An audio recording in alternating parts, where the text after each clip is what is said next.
right, let's go ahead and get started.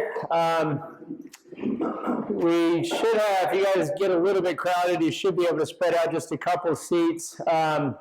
We did try to intentionally make it a little bit tighter today, just so we have a little bit more of a communal feel. Because we have some people that couldn't be with us, Deborah is joined by a webinar. She had an emergency this morning come up, and so she had to join us remotely. Mark Hecht is in Singapore, I believe, or somewhere in Asia teaching. So if anyone else picks up some business in Asia, you're also excused. Chase just came by, but had to head on. He was teaching class ETSU today. And Allison had a client emergency come in. She's taken care of right now, and hopefully be able to join us soon. So I think pretty much the rest of us are here. So some of you guys have not had the chance to meet Dick in person. And so what we'll do is we'll go around and quickly introduce ourselves, and then we'll get started, and then we'll do a little bit further introduction and kind of icebreaker around lunchtime. So we'll start it with Andy. I'm Andy. I'm the creative director of the marketing division. So. I'm Ron. I'm the digital specialist. Jacob. Beth with the marketing. Rick with the marketing. John. I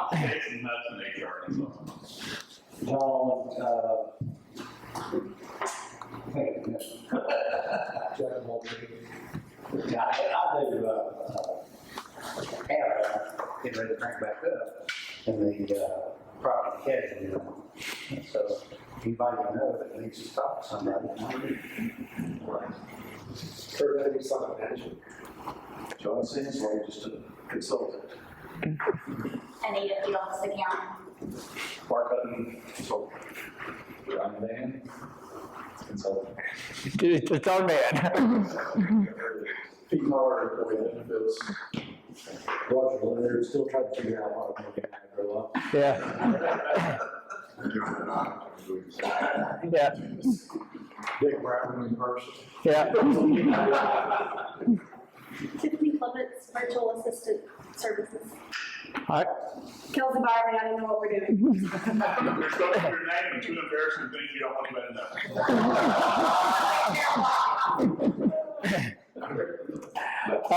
And of course, we had Deborah. You won't be able to hear Deborah just because this is a webinar and new setting, new software we have. We can set up for people to be able to call in, but for this one, we didn't know if we'd have anyone join remotely, so we just have it in listen-only mode for the attendees. But Dale Grouch, of course, out of Knoxville, who does accounting and bookkeeping work for us. So I'll mention real quick on the mics. And so Higher Ground was working on this till pretty late last night, setting up the boundary mics. What we are doing is we're going to have two different things going on. And so we are running a live webinar where people can be listening right now as Deborah is. And at the same time, we're also recording back. So I actually have a lapel mic that's tied into the camera. Hopefully that will provide really good quality audio and video for people watching after the fact. We have the 4 boundary mics right now that are out that are for the webinar. These have about 170-degree range. We did test them out last night. They seem to pick up pretty well.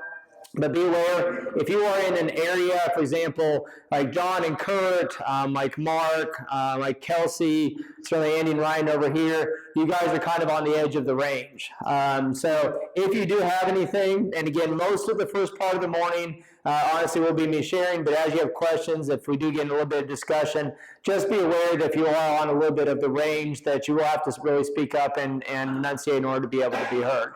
But we will reconfigure a little bit.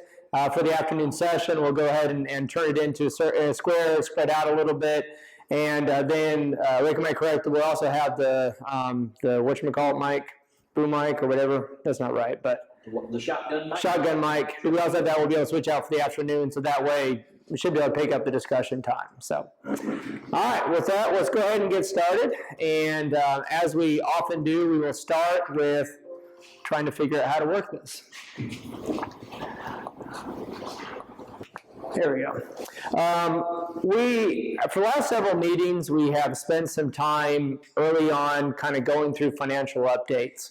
And we do update you guys periodically throughout the year on how some things are going financially, but obviously that's not something we do a deep dive into on a regular basis, probably because of how much time that it takes. So each year we try to give you guys a little bit forward a picture about how we're doing as a company. And since to give you guys a complete picture would take forever, each time we try to focus on different things to kind of cover some different areas that maybe we haven't covered before.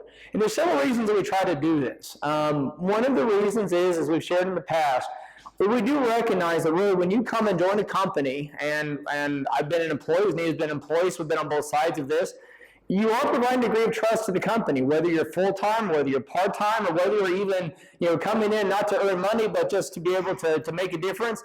You're lending your time, you're lending your credibility, you're lending your reputation, you are lending your financial opportunity to that company. And so that is a degree of trust that you pay to us, and it is only fair to repay that trust by being as transparent as possible to let you guys know how things are going. We also want to eliminate confusion and frustration.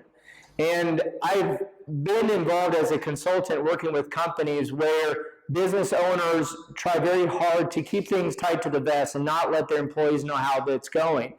And a lot of times that will lead to the impression that things aren't going very well. Sometimes that impression is legitimate, sometimes it's not. But in either case, that's frustrating and that's concerning.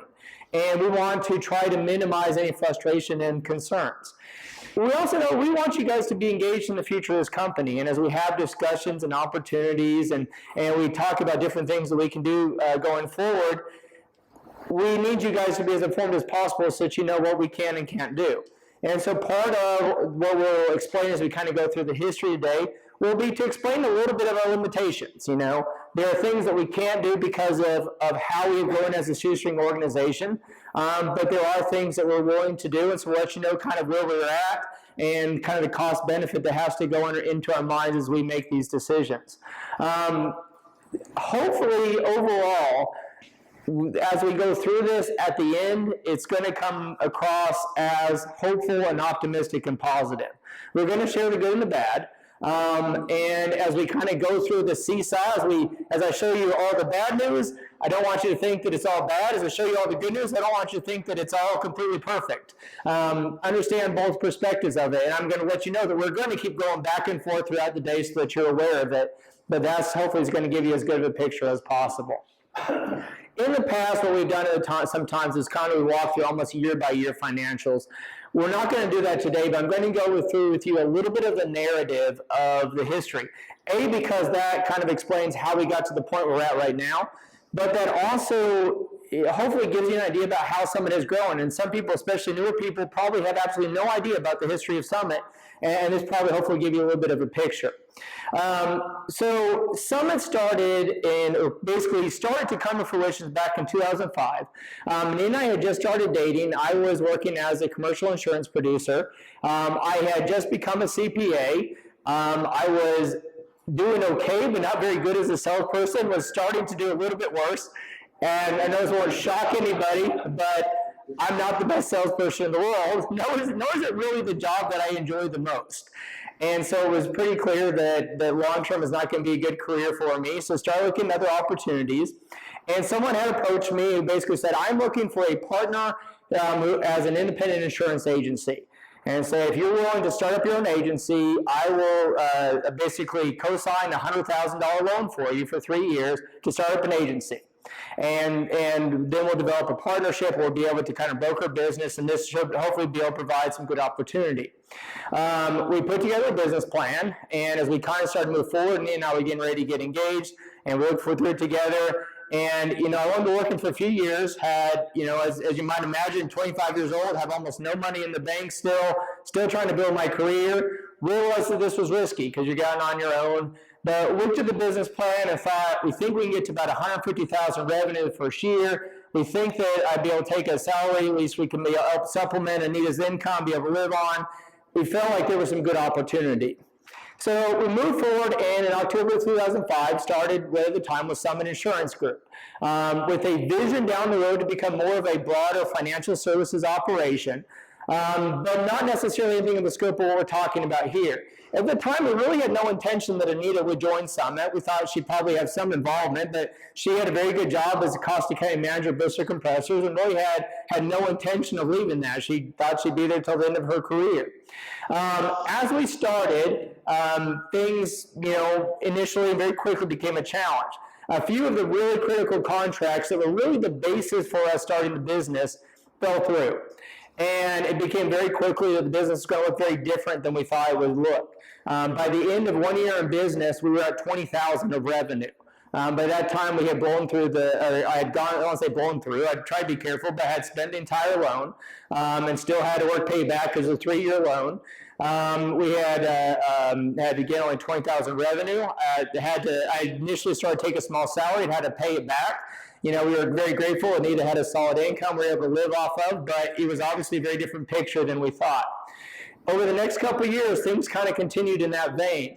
By about 2008, we had finally got into the point where we reached $100,000 of revenue, where we thought we'd be after just a few months. But we were still losing money. By that time, I lost a total of about $130,000. And knew that we had to do something differently because even as insurance grew, it wasn't growing fast enough. And although a lot of this does go back to just poor decisions and not being as great as possible in sales, one little background to this, if you know anything about the property and casualty insurance market, starting an agency in 2005 was kind of like opening up an insurance a stock brokerage the day after Black Monday. I mean, that's kind of what the market was like at the time. So everybody was trying to scramble, especially people who had nothing to build on. So we knew we had to do something different. We were in a little bit of a quandary because we knew that we felt strongly the next direction would be accounting. Obviously, it was CPA. There was a lot of opportunity we felt there, but also knew that I was probably not going to be able to do all this completely on my own. Both, continue to run the insurance agency and try to grow the accounting on the side, and wanted to be able to have Anita come in to be able to work together. Of course, the flip side of that is at this point we're living off of her salary, and her salary is keeping Summit afloat. We did make the decision for her to come on board with Summit. She left her job in early 2008. In order to kind of get by, she took additional contract accounting work, and we also bought a business that from a friend of ours, a connection, that was a race housing business. And in case you're wondering, buying a race housing business in Bristol in 2008 was kind of like opening up the stock brokerage the day after Black Monday. If you know what happened with the NASCAR market right after that. Despite that, Anita did a remarkable job working and growing that, but it ended up taking far more time, far more energy, far more investment than we hoped. So the next few years were still a challenge. Despite that, we did continue to gradually grow and finally got to the point in 2010 where for the first time we broke even. And that was exciting. We're starting to see a little bit of revenue, but bear in mind at this point, we're breaking even still with the 99 completely working for free, which obviously that's not sustainable long term. Anita showed some contract accounting work coming in. We had a little bit coming in from guest housing, but as our only source of income, we knew that we had to keep going and keep growing it. We were very thankful. By that point, we had lost about $200,000. We had refinanced the condo. We had cashed out of retirement. As in seminary, we were borrowing the maximum you can borrow for graduate school and putting that in the business. And so if there was anything that we could do to put in the business, then we were doing it. And thankfully, over time, that looked to pay off just a little bit. From 2011 to 2017, we saw steady growth, but never got to the point of us being solidly profitable. Although I will mention, at a lot of points, there were many different times where we could have easily said, okay, right now, if we need to just keep things as they are and make a little bit of money, we could. But we were never to the point of where we wanted the business to be. And so we made conscious decisions. We're going to continue to invest in the business and keep trying to grow it. We did finally get to the point where we could start to take small salaries to live off of. And at that point, my secondary debts are ability. At that point, you have to pay the refinance of the mortgage, so you have to take something out to pay it off. So we weren't taking a lot. We wanted to keep salaries as low as possible, but we averaged over that time about $20,000 salaries in order to keep money in the business and keep growing. And finally, in 2013, we actually were able to hire our first full-time office person. John had been with us for several years at that point, primarily as a producer. He was our primary office support person when he'd be out, but his job was to be a producer. And so at different times, he'd work maybe 5 to 10 hours a week. But at that point, me and I were still running the business, and again, you can't really go out and grow business and pick up more clients if you spend all day in the office working. So we knew we'd have to get to the point to hire a full-time person, and finally, in 2013, we picked up one large account that allowed us to be able to bring Allison on, which is something we've been hoping to do for a long time, which then gave us some more flexibility that now we can get out and keep growing the business. Over that 7-year period, revenue grew by 10 times. We went from around $100,000 to just passing $1 million for the first time in 2017, which is, again, something we're very proud of and we're very thankful for, because considering where we're coming out of, I think that said a lot to the business model and the direction of where we were going and have been going. We kept investing in the business, and really at any point of this, we were still in a position like with 2010 to say, if it's just a matter of we just have to cash out as much as possible right now, we can pare back the business and be profitable. But instead, on average, one of the things I track is how much money are we spending that we don't have to spend this year that is going to be invested in future growth of the company. It can be advertising, it can be software, it can be investments, branding, promotion, things like that. And on average, we spent about $40,000 that we could at any point have pared back, but we felt was contributing to future growth. And we feel like that's one reason we were able to grow that much over that time period. Despite that, debt still did gradually grow a little bit, but thankfully as we grew, we had access to a little bit more money, and we were able to keep cash flow relatively stable over that time period. That kind of brought us to, where we were when, we last did a full update in early 2018. Some of the things, however, we had, even though we had a really good 2017, a few things toward the end of that year started to raise some concerns that we knew we were going to have to deal with. One of the things is that we started to look at the building. And when we first started looking at this in mid-2017, at that point, we had strong enough cash flow that we felt that we had enough room that even out of existing cash flow, we'd be able to completely finance the business and give time to be able to grow. And so over that time period, we've been having discussions with Brother, came up with a purchase price. We had a model in mind for how we would finance, attract investment, and we were ready to go forward after we came up with that agreement on them. So after we came up with that agreement with Brother, then we started pursuing the investment and started pursuing the financing. Unfortunately, pretty soon around that time, we had a string of losses of several key clients and revenue streams. Some of them we had kind of seen coming. Example, Ballard was going through the transition. We knew we were going to lose some business then. Ended up losing a little bit more of it than we'd expected, and some of it kind of happened overnight, completely out of our expectation. So we took some hits. Some other things were honestly completely out of the blue that were pretty hard. So over that time period of that, 8 months or so, we lost enough revenue that we had slid from having a pretty decent cash flow to being back to being unprofitable. And as we went through that process, we continued to pursue the financing. We had some investment that unfortunately didn't come through, which we knew was going to necessitate more investment on our part. And with all that in mind, then eventually we get approved for the financing. So at this point, we have the SBA approval to move forward potentially on with the business. We had a little bit less investment than we expected, and now we know the cash flow is even tighter. But we also know, we felt, as we've shared frequently, in order for Summit to really become what it needs to be in the future, we felt that this was a very critical move. So despite that, we made the strategic decision. We were going to move forward knowing that the next 12 months after that were going to be very hard, because we were going to invest money into the business that we were going to have to go out and find and would be a challenge. So at that point, in May 2018, we make the decision to move forward. The actual purchase closed in June of 2018. At that point, we would move forward with renovating. Initially, we were looking at a budget of just over $1.2 million. As you imagine, you guys have been through this probably in smaller scopes. You kind of know that's not necessarily going to stick. And so we expected we might have to go back, and that budget did grow. Eventually, the budget grew, the financing budget grew to 1.395, and that was the maximum that we could finance based off of. We could do 90% of that. We eventually, even after cutting things out, ended up going about $40,000 over that.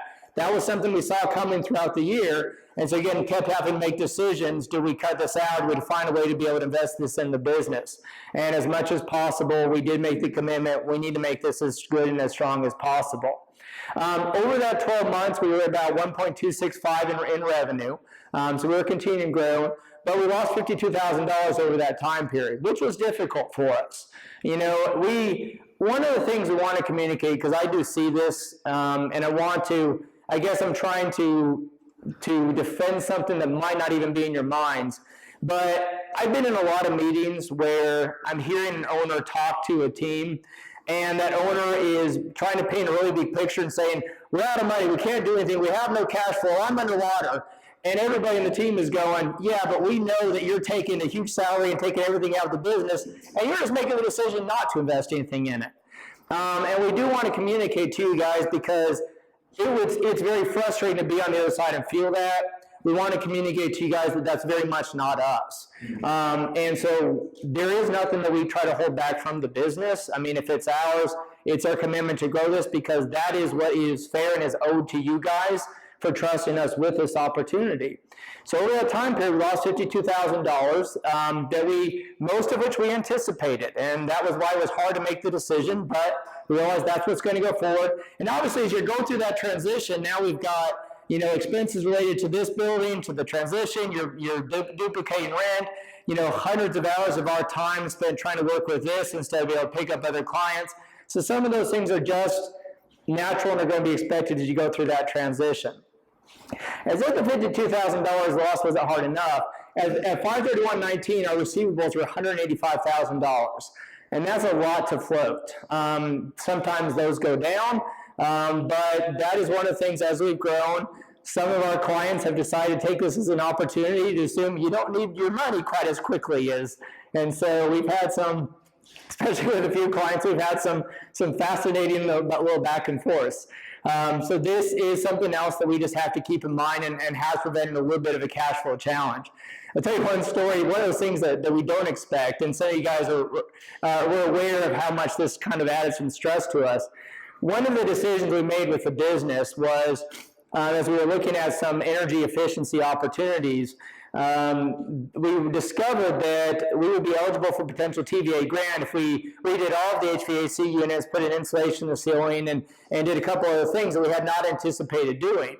But we had run the numbers to say over time, over 20 years, that would actually save us some money, but we would have to end up putting about $40,000 additional just down payment into the renovations to make that happen.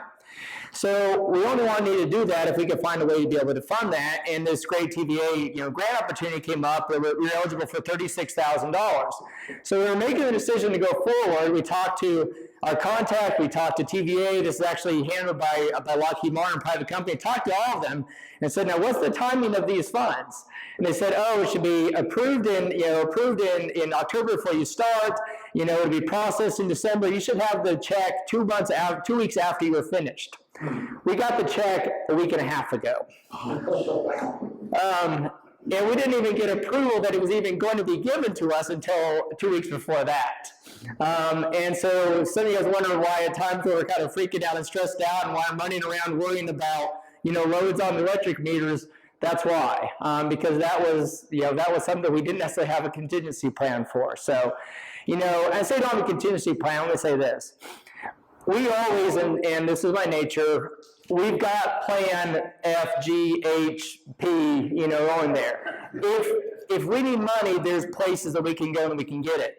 But when you start from where we're at, again, we're not a large company, and I don't have a lot of personal assets, money gets a little bit more expensive to access. And so, there are things that we'd want to be able to do to grow the business, but it's not like I can go to the bank and consign a $1 million line of credit for 5% interest like some businesses might be able to do. So that was a little bit of a challenge for us, but again, we got through it. But we also, in addition to those funds, had to spend an additional $81,000 of mostly capital investments over this time period. So again, all of those, because starting from where we were at, that does bring us to the point now that things are challenging. And this is why, again, even as we continue to grow, and even as we give you optimism about things that are going, starting from where we were and having to grow this business on a shoestring, that does mean that we have to be a little bit more careful, a little bit more conservative with some decisions, even than we would like to be a lot of times. Now, as bad as that sounds, let me give you a few other pieces that maybe make it sound not as bad. $52,000 is a tough loss, but most of that loss was related to one-time expenses. And so thankfully, those are things that would not necessarily continue on. We've also, and especially working with the marketing team, we have made a lot of cuts in the last 6 months. One of them was not one decision we made, but of course we lost a staff person, Emily. When that happened, Rick and I talked about it. Rick, said that they think that they couldn't get by without replacing them. Obviously, that put a lot of stress to say, how can we, and Rick can tell you, it wasn't just how can you maintain the same book of business. I was saying, you guys have to pick up more business and do it with one less person, and they have. And that's a remarkable thing that they've been willing to do. In the last couple months especially, and this is a testament to their work, business is starting to come in almost faster than they can process it, which is a great sign. And the most of that is referrals and testimonials from other work that's being given. And additionally, over that time, accounting has grown pretty dramatically.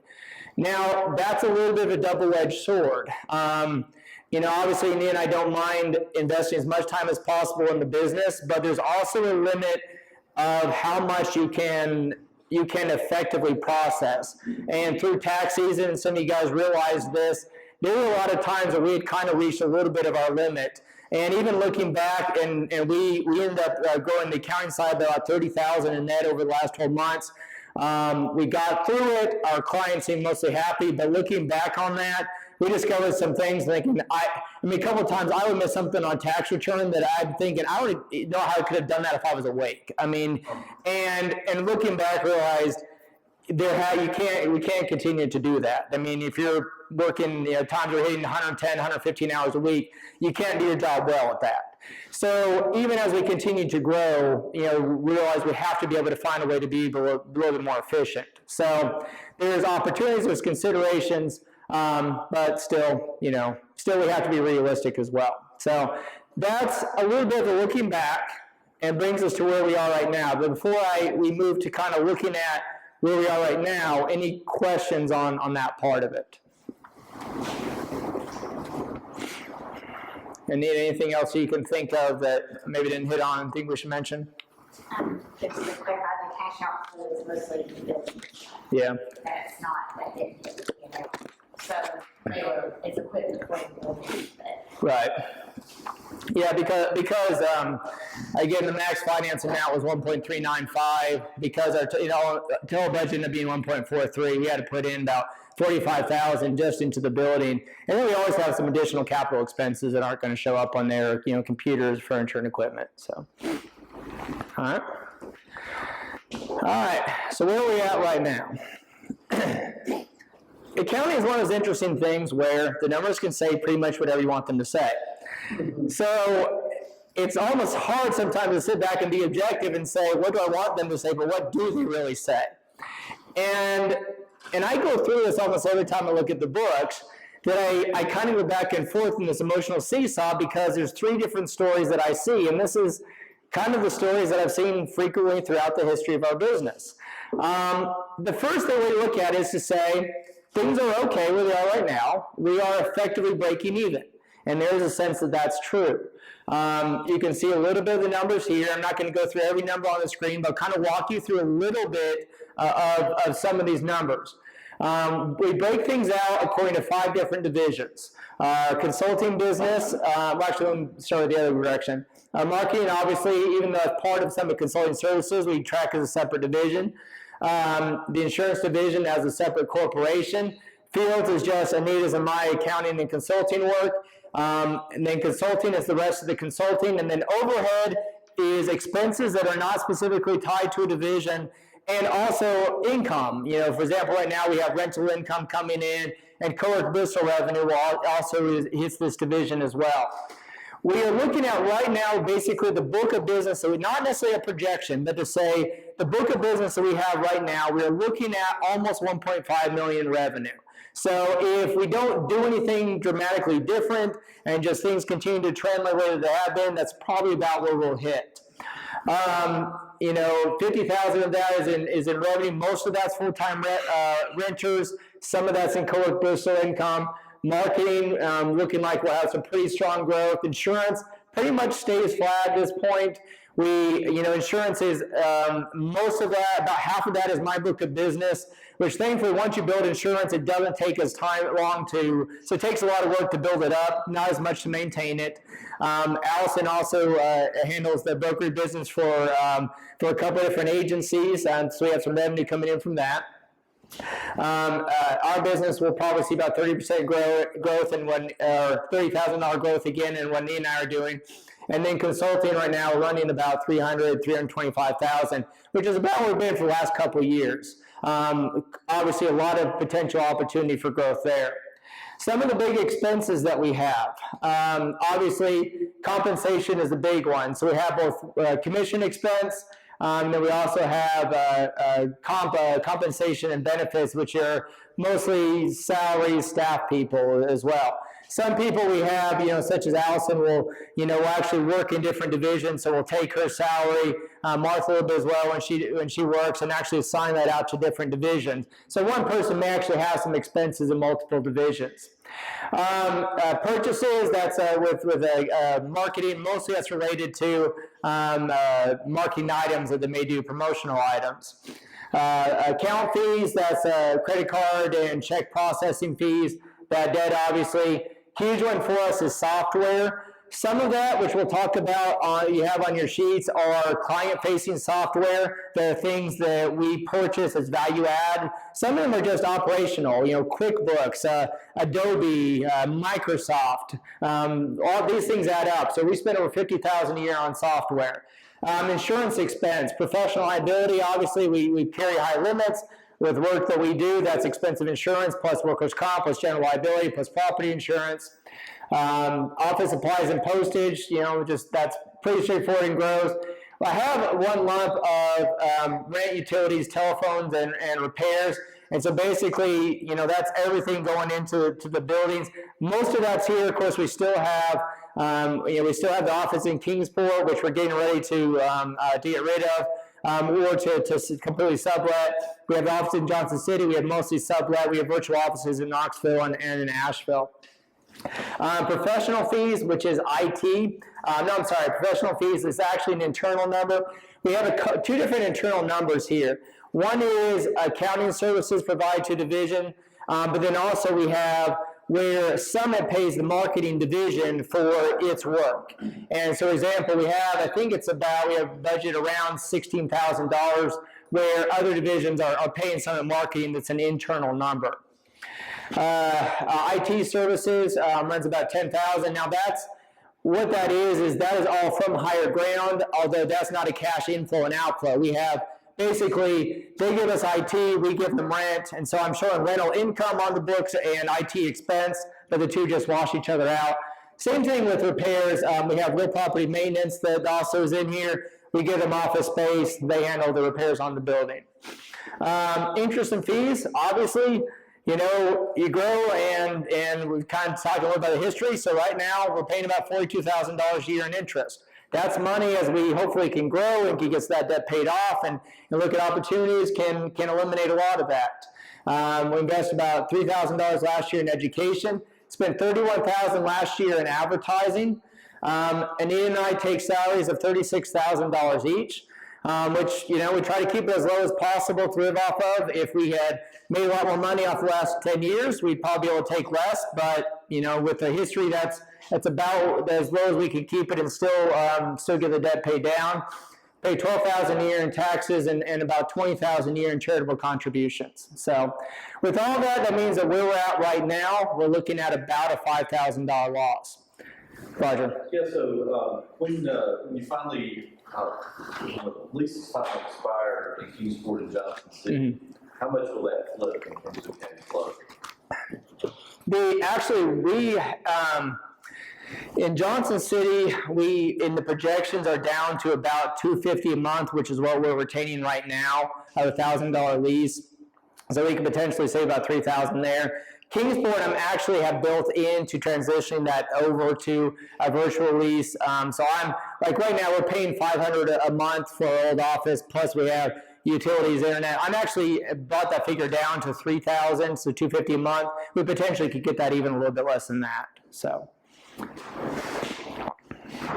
One thing I'll hit is we'll I won't go through everything with every division, but just as an example, looking at consulting, bringing in $325,000, that's good. We can continue to grow that even more. Last year, we averaged about 96% commission paid out. If we look at next year and say we're going to average maybe 90%, well, that would be $32,000. And a lot of expenses are directly tied to that. Account fees, $3,000, that's just subscriptions we pay for specifically for one client. Or direct costs, I should say, account fees or merchant account fees. Allison's, we take $3,000 of Allison's compensation for work that she does for consultants. $16,000 of software, and that's for software that is exclusive to the consulting division. Insurance expense, well, that's workers' comp that we pay on that compensation, and professional liability we have different professional liability policies for each division, so that's just for the consulting division. $18,000, so $1,500 a month, for rent, and basically we do a head count on that. But that includes all office expense, property taxes, insurance, utilities, telephone, so basically everything related to overhead, which would be pretty hard for anyone to go and get any office of any size for less than that with all of the expenses. Other overheads, little things such as like licenses, corporate filing fees, and education, so $1,589 is directly related to just the consultants, $11,000 of advertising, and then we take $8,000 of Anita's and my compensation related to support to the consulting division. So basically, even as we see consulting grow, it'll probably have to get to about $800,000 or $900,000 before we hit break even. Now the good news is a lot of those expenses aren't going to go up that much as we grow, and so the margins should be good. So no, we can't run the entire division at 95% or 90% commission, but if we bring on new consultants, say at 80%, we actually can make profit off of them because a lot of those other costs were fixed. So, any questions on that? Is this the year's budget, or is this actual? It's actually neither one. What it is a projection of things annualized at this point in time. So in other words, there's some things that just tend to be organic. We get a certain flow of referrals that are coming in, and we don't have to necessarily do anything to go out and get them. Well, there's other things that we could potentially do. Tomorrow we could go out and we could buy another business, or we could sign a $50,000 marketing retainer, or there's a lot of things that we could do that are potential and we hope for, and we're going to go after. They're not in here. We were saying if we don't do any of those things, what's the status quo look like? So, all right. Any other questions on that? All right. So that's one way to look at it. Things are okay, and we can get by. Another way to look at it. Actually, things aren't okay. So right now, obviously, it's a new building, and HVAC units are all under warranty, and we've just done a lot of repair work, and there's a lot of things that right now aren't a concern. As the building ages, maintenance is going to go up, and so we don't want to stay where we're at because we need to get to the point that we have more money to invest and maintain the building. Let's say $24,000 a year. We want to invest more in the business. There's opportunity for growth out there. There are things that we can be doing. And if we have the ability, we want to go out and do them. And so we'd like to be putting at least another $36,000 a year into growth. We can't right now, but we want to come up with a plan to be able to spend that. We also have to, I know this is morbid, but this is something we have to think about. We have to think about what happens if something happens to either Anita or I, or happens to both of us. And honestly, the worst case scenario is we get disabled or we get sick. We have really good life insurance on us, and that's payable to Summit.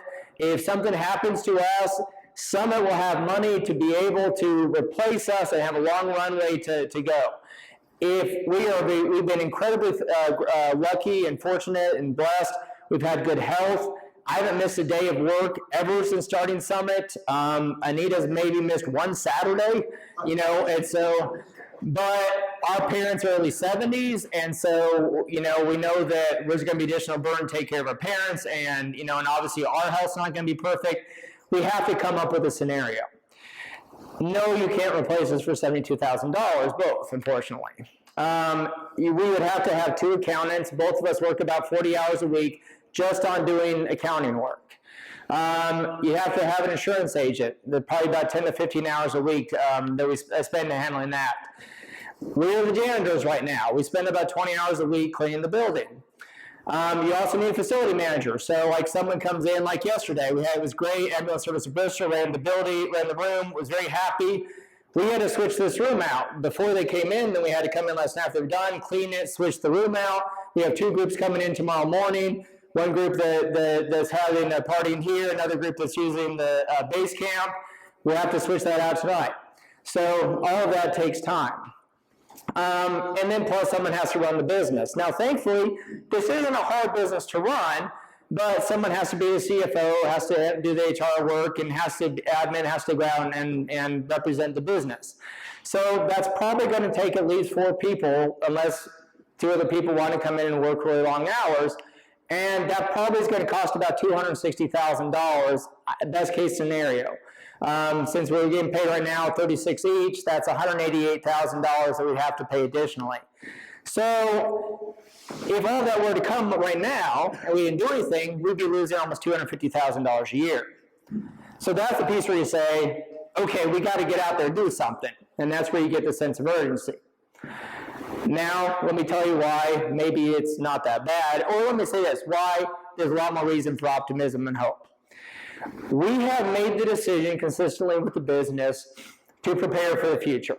We always try to overinvest in a positive way, to say if there's something that is going to set us up not just for the next year, but for the next 10 years, we're going to try to do it. Like with the building. We understand that we're not fully utilizing this building right now, but hopefully it's something we can grow into. And there's a lot of opportunity even very quickly. One opportunity, of course, this would take more time, but $42,000 a year in interest, if there was a way for us to, attract additional investment or refinance or just pay that debt down, that's a lot of interest savings. And some of the top tiers are more expensive. And so we can actually start to see good traction on that quickly as we can grow a little bit. We've got 4 offices that are for rent full time. We're getting inquiries on them. So it's frustrating it hasn't happened sooner, but we're still optimistic that we can let them out. That's $24,000 a year in revenue. We're starting to get more meeting room traction. When people are booking meeting rooms online, we're getting memberships here and there. It's not as fast as we would like, but it's certainly not out of the possibility to say in the next 2 or 3 years we can bring in additional $36,000 a year from Code Bristol memberships or meeting rooms. And honestly, our capacity would be 3 or 4 times that. Marketing, just the figures that I'm showing there, that doesn't even take into account all that's come in the last, week or so. And they're hitting it, and they're hitting it hard. And we have some lead. Hopefully we might have a new person join us pretty soon that will give us some additional capabilities. That will allow us to take on some even more contracts we wouldn't have the capability for now. Certainly now the realm to say we can make an additional $30,000 from marketing right now. And that's good. And I have really tasked and challenged the team, partly because we knew when we bought Absolute, we bought a business at that point was, I don't want to say real negative, but the progress wasn't going the right direction. So when we bought it, we knew we were going to have to build it into profitability. And that's taken some time. It's taken more investment than we thought we'd make, not because of anything the marketing team was doing, just because that was what it was going to take to turn it around. They've done a remarkable job. And now I'm tasking to say, okay, now make me some money. Appreciate you guys, make me some money. So there's a lot of opportunity there. Accounting, and I can't necessarily spend more time doing accounting work, but there's still a lot of business that we are handling that we've had for a long time that we may be, we're doing work at for $30, $40 an hour, instead of a new client we're picking up at 90 or 125 or 150 an hour. And as some of those clients drop off, we had one, in fact, just sell. We still have a few more weeks to work with them. I think we can probably replace that with work that's probably going to be far more profitable than that client was. We've got some clients we've done profit sharing arrangements with. So starting out, we were working for about $3 an hour, but now are very profitable and are continuing to grow. And so it's certainly now their own possibility that we could, in the next couple of years, add an additional $30,000 a year just from our work. And that's not even taking into account if we had the position to bring on another bookkeeper, bring on another accountant, and have them do out more work. Consulting growth. It's certainly not out of their own possibility with the resources we have here that we could bring in 3 new consultants that each of them could gross $100,000 at 80% commission. That's potentially $60,000 of profit for the business.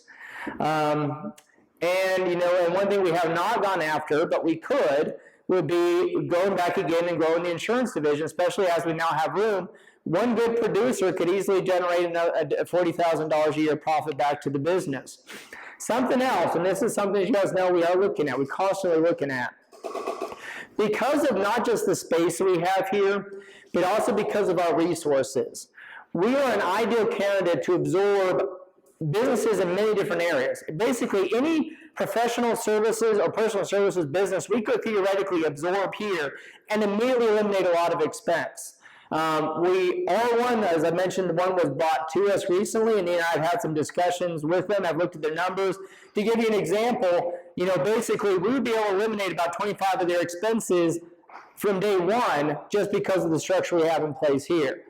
We don't know necessarily if that is going to happen. It's still something we're trying to explore and figure out if they're the best fit and vice versa. But that's the kind of thing that certainly can happen. And one of the things that we try to look at with this building is how can we be in the best position to do that? So if we were theoretically to absorb a $500,000 business, we could probably, save 20% of their expenses. If we split the difference with them, that could be $50,000 of profit to the bottom line right away. So if all those things were to happen, I know they're not all going to happen right away, but it's not out of their own possibility to say we could do these things the next 2 or 3 years. At current spending levels, that would be over $300,000 profit. Even if we were to make that additional $250,000 of additional expenses, so even if the worst case scenario happened, that would still leave us about a $60,000 profit, and we'd still have room to grow, and we'd still be stable, and we wouldn't be compromising anything that we're doing in terms of our work for nonprofits or being flexible or working with the people that we want to work with. So we're okay. We need to be worried, but we need to be hopeful. Does that make sense? Any questions on that piece of it? Yeah, Roger. Okay, thought experiment. Sure. Okay. So how many accountants would you have to hire in order to get to all of them 6% return on sales, something like that? 6% return on sales. Revenues, or even maybe a 10% return on assets, building investment on. For return on assets for the whole company or just for accounting? For the whole company, yeah. This is a ballpark. I mean, we could, for example, right now, if Anita and I pick up an account, standard commission, standard rate's usually going to be 90 to 120. If it's tax work, I'll maybe pick up 150. Some of that work, to me, for example, for me, go and play to hire. And Nina actually have different. Nina actually has more experience in accounting. She has cost accounting experience. You have to have a CPA because, and that is more expensive. But really, it costs about the same to place either one of us. We might be able to find out someone good that could do what we did maybe for $80,000. Well, if you could give that person, 30 hours a week of work at $125 an hour, you're close to $200,000 revenue. That's a $120,000 profit with no additional overhead because we stick them in an office and they're good to go. So it doesn't take that much. Now, obviously, we don't. This goes back to be conservative. If I was a multimillionaire and I was starting Summit right now, that's probably what I would do. But that's not where we're coming from. And so we can't, even for example, if someone said, I'll loan you $80,000, we couldn't say, yeah, we're going to do that and take a chance that the business comes in fast enough. We have to still be careful and conservative. Now, another scenario to that, and this is where it's more likely and might be able to be part-time, is someone comes in and says, we need a part-time bookkeeper. And that might be a person we can hire for $20 an hour or $15 an hour, depending on the work. We might be able to build them out at least $35, $40 an hour. And even if we can do that without having to commit anything on the front end, so we bring them on when the client comes on, immediately we could be clearing money off of them and then have the chance to be able to build out more as well. So. It just seems to me that, hiring more accountants would generate more profit than co-work, for this office spaces. It's not, yes, but it's not exclusive of each other. And that's the thing. Right now we're not getting to the point that anything's exclusive of each other. We have plenty of room to do both. We're not going to max out, fill up co-work. And so even if we had to move some of the renters like Freedom Financial down there and put people, down our end, we still have plenty of room to be able to do that. So, and that's where these things, they're not exclusive of each other. We can't necessarily do them all, but theoretically, you could do all these things, and we're still not at capacity. So, and we are consistently looking at ways to do that. And I mean, it's like with marketing. We knew that it made sense to bring on an additional person, but at the same time, we're going to talk about it. Well, it doesn't make sense as we're trying to make sure we keep ourselves, solvent, to go ahead and hire a person before the work is in. But now that the work is in, again, they did what we asked them to do, which is to say, do whatever you can, get by, get the work done, bite the bullet in the meantime, give us the runway, and that's exactly what they did, and then we're able to see the fruits of that. And so hopefully we're able to do the same thing on the accounting side as well. So, all right. Any other questions or thoughts? Pete? I have a concern and a feeling of guilt that you all are spending your valuable time, that you could be doing something other than in this building. I'll speak for myself. I would be glad to give you an hour or two a week and do whatever you need done in this building from a janitorial standpoint or anything else, to avoid you all having to basically live here 100 hours a week. Yeah. And I think just about everybody in this room would take on some of that burden. Obviously, that's a teeny tiny part of your budget. Mm-hmm. But I, for one, have tremendous respect and value your all's time. Yeah. And I worry sometimes, I've been married 51 years, and Ann has put up with a whole lot of things over the years, in terms, there was a time when I was working 80 to 90 hours a week. Yeah.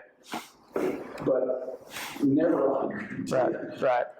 And I want you all to have time for each other. Right. And if those of us in this room can absorb some of that, I think we'd all be glad to. Okay, and let me say a few things to that, and I appreciate you bringing that up. So, one is to bear in mind, we hit 110 hours for about 4 weeks during tax season.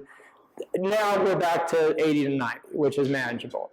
But when you It sounds like cleaning the building is quality time for married folks.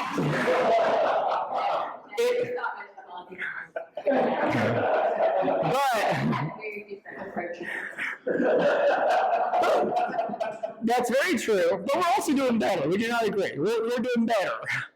Let me put it this way, I'm doing better. I'm the difficult one. That will surprise absolutely nobody. I'm the difficult one.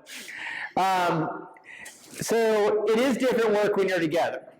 No, and that's the thing. Now, there's several things I want to say related to that. So one, there is a sense of urgency in several ways.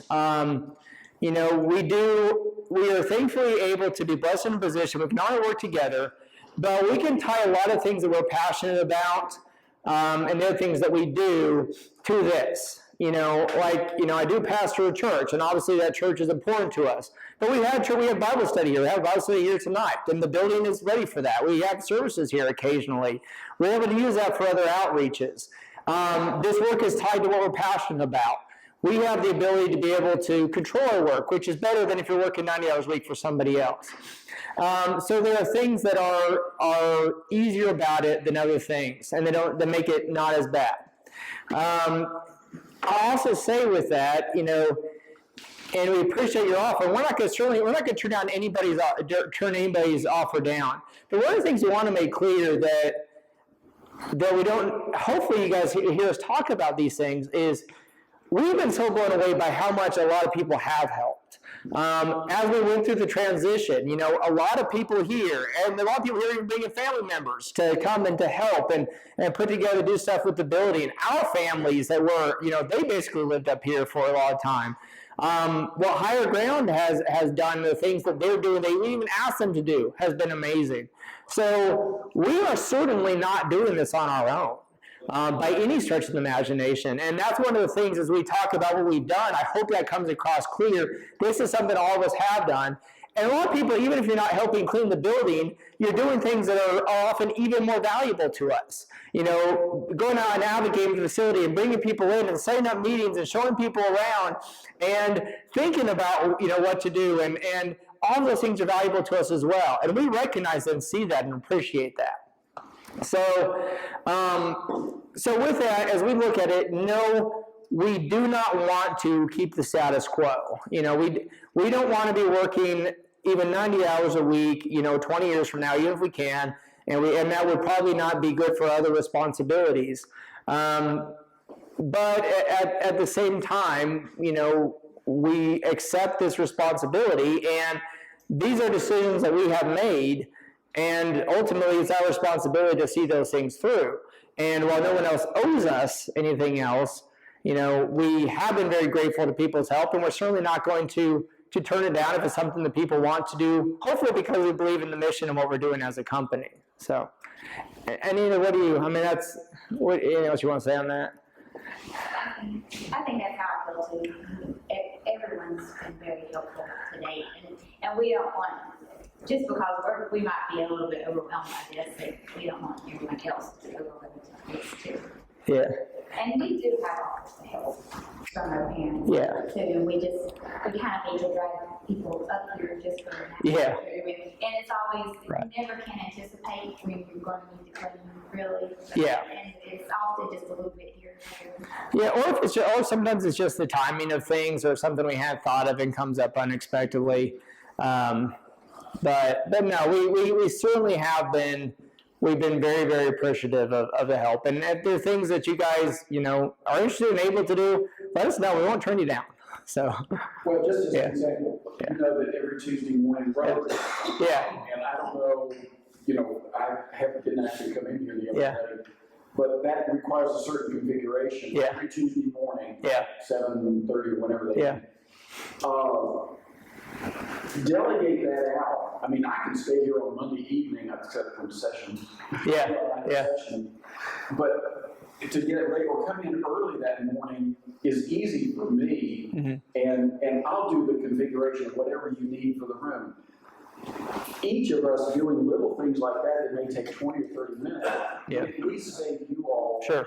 1 more, 2 more hours, 3 hours a week of busy work, Sure. it's really easy for us to do. Sure.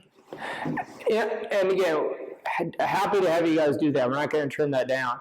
We also don't want that to be the model going forward, just like we don't want to be the model for us to do that. And that's where as we talk about the future and our plans, this is the way for us to get there because of where we're coming from.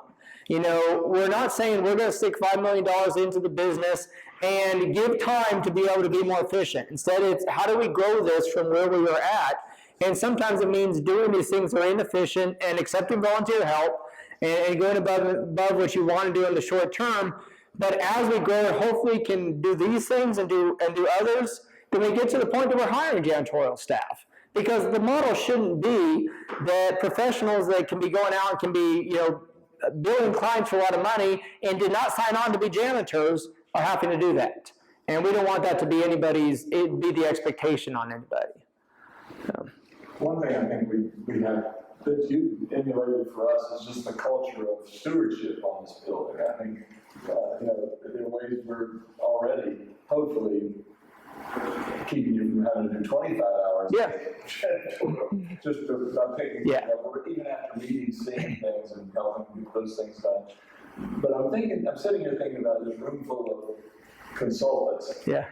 And these other items, and I appreciate you bringing up the idea of the janitorial, but there are a lot of other areas that, for sustainability of this business, can be projects that we as professionals can take on and Yeah. maybe be assigned to really dig into it. Yeah. And I'd offer that. Yeah. Is ways that you could give us a task where we have more intense. Because I think, say, more marketing, maybe you have that charge Right. to go out and get more business. I mean, Yeah. maybe we just need to get that a little bit. Right. And that's one of the things we'll hopefully this afternoon have some time around that. But that is something we need to be doing better. And we've discussed that, I brought it up, and it's something that we just haven't made as much progress as I'd like to. And ultimately that comes down to just haven't driven it as much as I need to. But yeah, go ahead. One of the things that's been beneficial for me is we have a meeting every week. And we come in and he basically gives me a report card. And he says, okay, over the past 3 weeks, this is where we are, this is where we're at, this is where I'd like to see you get to. And so what I'm able to do is we have retainer clients. And that retainer client is kind of set, like he said. We have a certain amount. That means I don't have to make that or I don't have to lose that. If I can reduce cost or if I can get business, that closes the gap. So he'll tell me, you're $10,000 away from closing that gap this month. What do you want to do? And so I'll go out and I know basically what I have to go get. And at the beginning, that's a little scary because you're like, my gosh, I mean, you know, but once you begin to develop a process and you can see where the gap, where the deficiencies are and where the benefits are, you then are able to go out and say, I know where their capability is, I know where our capability is, and I know how much to push and how much not to push. Because I believe our team, everybody needs margins. And I told him one time, after you've done a design 7 times, by 4:30, you're done. Like your brain is fried. You're just like, I have nothing else to give this thing and I still don't have it. It's better if I just left, went to sleep, came up and said, fresh eyes in the morning. Because that's a creative process. But I can say it's better for me to go get one website that's $10,000 than 10 websites that are $1,000. It allows them to enjoy what they're doing, to plan this stuff out. So it's been very, very beneficial, even though I dread it. Because everybody, I'm like, yes. That's a really good invitation, Harry, too. But that's very beneficial for me. And if we could set up something like that for each division where it's almost like a report card of this is where we need to get and let's close that gap. Like you said, well, what do I need to go out and get? And also to make more consistent things that a lot of people have done on their own. I mean, you know, Jason certainly has done this, you know, quite a bit, you know, since he's come on board, bringing a lot of ideas in. One of the areas that I have felt him and many of you guys is a lot of the things I'll be communicating today, and this is sort of drop in the bucket, are things you guys need to know to be able to drive it forward. And that's why we talked a little bit about the intranet. I'll hit a little bit on today, I'll mention again. But that's probably the next thing I got to get done, because in order to really, for me to utilize your experience and expertise and perspective and everything, a lot of that comes back to you guys have to know what's going on and know what we have. And to give an example, Jason a lot of times will say, we need to go out and get this resource. And I'm saying, yeah, we already got it. And I hadn't told him that. And we have to have a better process of communicating those things. So that's probably the piece that needs to be in place in order to really then, for me to effectively task everyone to say, okay, each division, let's do what marketing is doing, and let's drive this boat forward. Let me see if, I'll add to that too while you change slides. One of the things that we've been talking about, and Dick especially, Kurt, John, is, you know, what's the Summit way? And when we go out on the HR and the management consulting piece, what are we truly delivering and how are we going to deliver it? Because we all have different things that we've done, we all have different experiences, and at some point we need to bring those synergies together and have that offering. So when we go to a client, we can be very clear that that's what we're going to offer the client, this is how we're going to offer the client, and that way if we're supporting each other, we all know. Well, I know that when Kurt goes into a client and he's approaching a new hiring issue where they have a workforce development issue, these are the tools we're going to use, this is how we're going to do it. We're going to use HR or Jazz 360, we're going to push it through this process. We're talking about things like background checks, drug tests. There's a process, and we can either have 4 different processes or a summit process. And developing a summit process takes time. And that's what we're working through. Yep. All right. Any other questions or thoughts on that piece? All right. I'll cover that. One other thing I'll mention on the cleaning is also, and this is just where it's interesting how things come together. And you don't mind me sharing this, I mean, because there was an article about him recently, but some of you guys know Robert Bunn, who comes in here for the, sometimes. There was an article about him in the paper a few months ago, so his background isn't unknown. Anyway, he's been in our church for a long time. He struggles with addiction. He's been out of jail, and so over time, there's been obviously a lot of pastoral things I've had to do, and he's gone through some rough stretches. But also, when he's doing well, one of the ways that he tries to come back and repay that is coming in here and cleaning. And then, for example, and this week he came back and a couple times came in, hit it hard for, he's also the Haven now, so he can't be here all the time. But they allow him to be able to come for a few hours. He comes, gets critical stuff done. And, and that's just interesting where a lot of these things end up, coming together, that pastoral role ends up also playing into this. And so those are the things that, we cannot say how much we do appreciate and we are the beneficiaries of. Another piece of looking at where we are at is kind of looking at, investment or employee ownership opportunities. Up to this point, we have never gotten outside investment in the building or in the company, a little bit into the building. And we've never set up an employee stock ownership plan. Both of those are something we would like to do. In order to do them, one of the challenges, the business has to be worth something. And so Summit Consulting Services, because consultants own their own book of business and because of where we're at and growing, there really hasn't been equity to that point to invest in. At this point, we could say, really, Summit Consulting would be valued for something as an entity, but not a lot on its own. Some insurance group will probably sell for something. We'll talk about the building a little bit. But Summit Consulting as an entity would not be that much at this point. That could change. For example, as Cowork Bristol grows, is that being an owned, Summit product? That is something that could provide a lot of potential equity for the business. If we can establish a training brand, which is one thing we'll talk about today, and certainly with Mark Hecht's leadership, I know he's working a lot with Kelsey on that, and Jason's has some great ideas, and Kurt's background, we have a lot of resources here for that. If we can establish a Summit brand for that down the road then allows even other people to be able to come in, and to be able to plug into that, like what Palace has been able to do in other organizations, then that is something that's a lot of potential value for Summit. Other packages, advisory programs, whether it's the Summit Advisory Board or peer networking, things like that is potential equity. And also things that could be evergreen income, such as if we can develop software for sale like we have looked at doing for our continuing improvement program, if we can put our training online and then start selling subscriptions to that or selling online access, some of those things could generate not just revenue for consultants, but also potential equity for Summit. We want to continue to grow those things so that hopefully we can be in a position soon to say, okay, now how do we take this equity and now allow everybody in the organization to be able to participate in that, because that's what we want. If this has financial opportunity and not just mission, we want everyone to be the beneficiaries of that. The other piece of that is the building, and this has been one of the really greater pieces of good news for us this year. Although a lot of times it didn't look like there's going to be anything that was going to come out of it. So the way this has been done is we set up Summit Property Holdings LLC, as most of you guys know.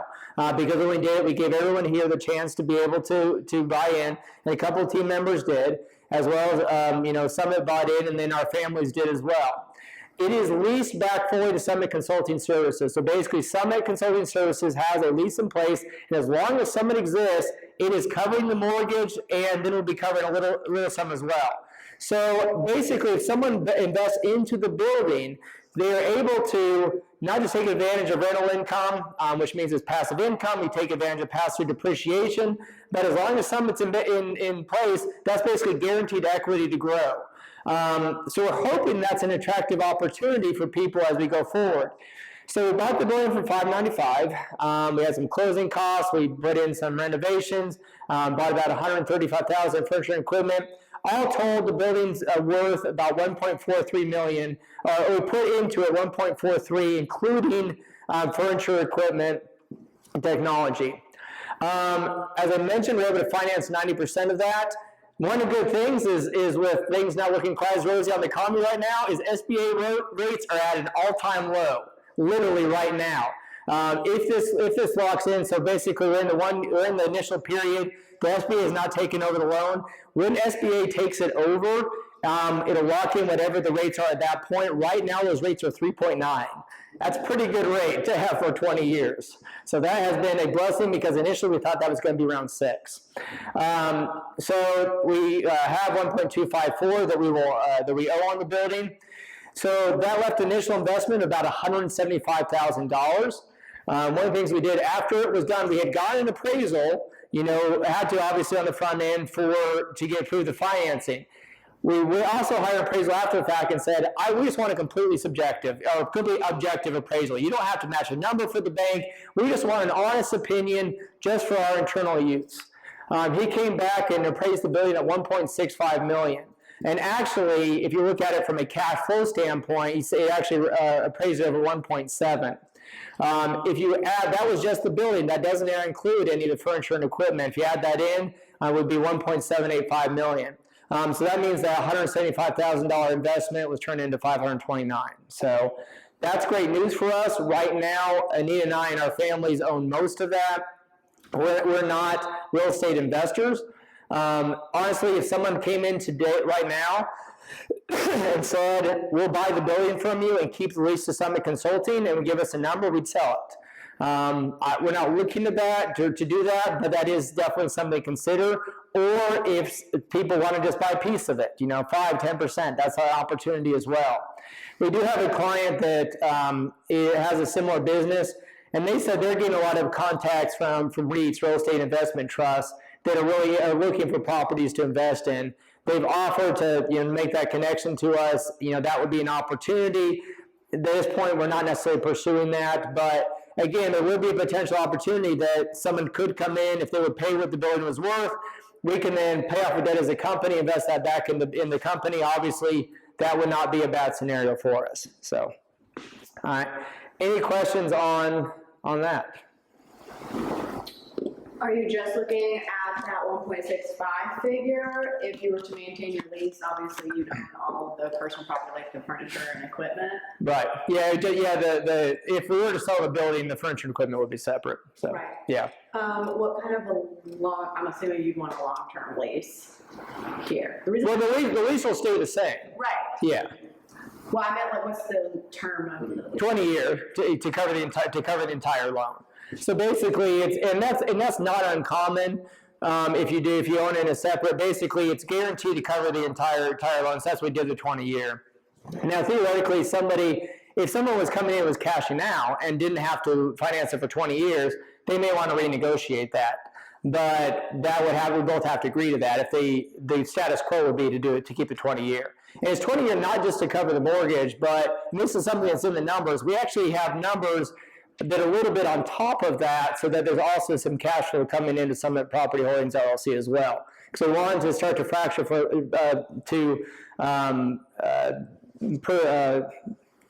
I'm looking at a word. I don't know what the word is. Anyway, we wanted to project for a little bit of cash payback to Summit Property Holdings LLC investors as well. So. When would the SBA loan lock? It should be within the next couple months. Right now, we are in the process of, there's still some things that they've requested. We had one thing that turned out the seller's bank never released the lien. We're going through paperwork right now, but within the next couple of months, we should lock that in. And is that in the banker's hand? It's in SBA's hands right now. I mean, they're coordinating every day where there's information they're requesting. We're going back and forth. So, but yeah, we'd like to get it done soon. So, because obviously rates could drop even further, but we're not going to count on that. Yeah. All right. Any other questions on that?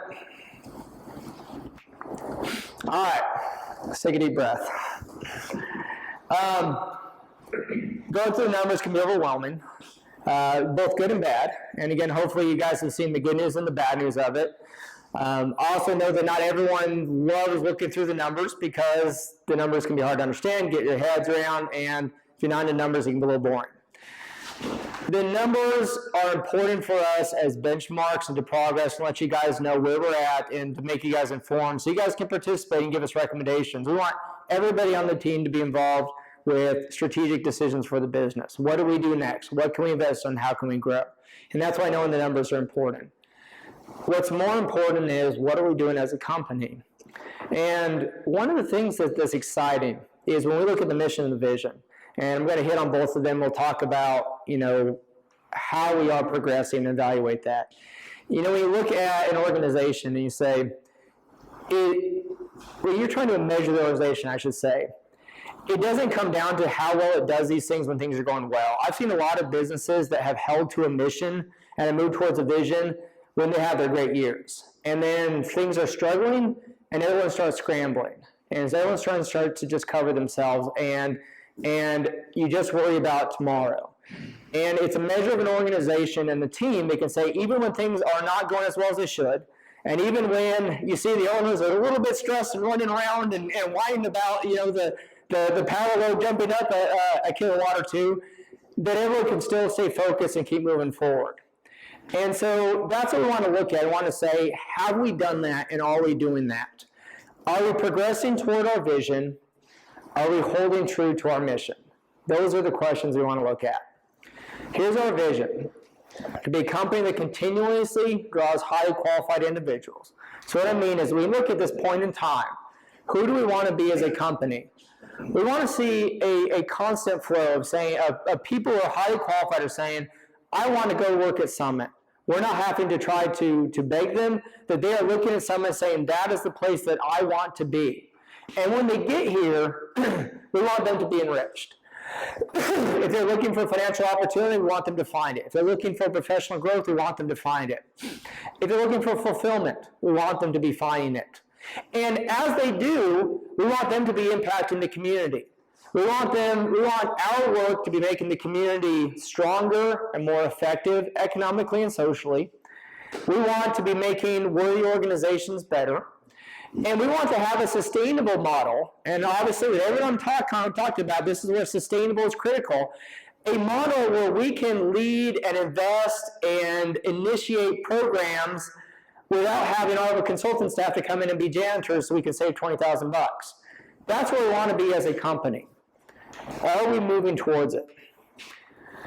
What are the elements that we have to get there? We've talked about these things. We need a diverse team that covers different areas of the spectrum. That we need HR, we need accounting, and we need different backgrounds and industry experience and everything. And the team needs to work well together. We need to have brand awareness that people say, yes, I know about Summit, I think highly of Summit, and that we need to be that company they think about if they need help. You need to have a large first-class facility. We talked about, we realized the struggles where we've got people spread among 4 offices and there's no physical presence of Summit. We saw the struggles of it. We said we need a facility that will bring our team together, that we can do on-site training, that we can have opportunities to connect with the business community, and that we can provide even space for clients and for nonprofits. You have to have good networks. You have to have good equipment. You have to have good systems to support that, especially now, especially data security and everything else. You have to have resources across the board in every single division that can allow you to do sales and service effectively. And for us to be able to continue to be able to invest in the community, you need a foundation with a consistent source of income. So those are the elements that and these elements have not changed for some time. For a few years, we've looked back at these things and said, these are the things we have to have in place to reach our vision. And we're never going to do all of them perfectly because there's always going to be room to grow, but we should see progress. So where are we at? Are we making progress?